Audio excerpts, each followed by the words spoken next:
National Cabinet met in Sydney this afternoon to discuss COVID-19 settings, but also key joint actions for the upcoming Jobs and Skills Summit that will be held in Canberra over the next 2 days.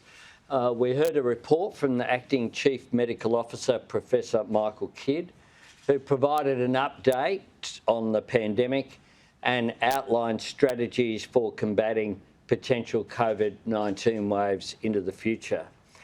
First Ministers reinforced their commitment to continued collaboration between Commonwealth, state and territory governments in managing the pandemic.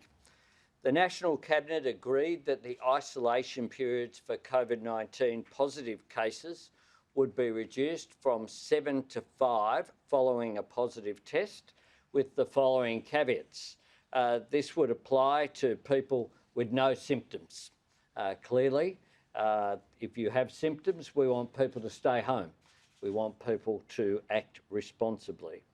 7 days isolation will also remain for workers in high-risk setting, including aged care, disability care, home care is important as well. I believe, and First Ministers agreed, that on the weight of evidence, this was a proportionate response at this point in the pandemic.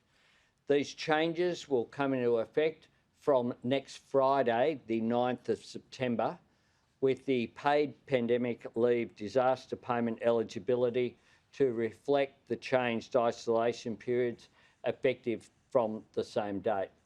Services Australia will provide advice in 48 hours. They'll work through by the end of Friday to be able to update the advice on their website.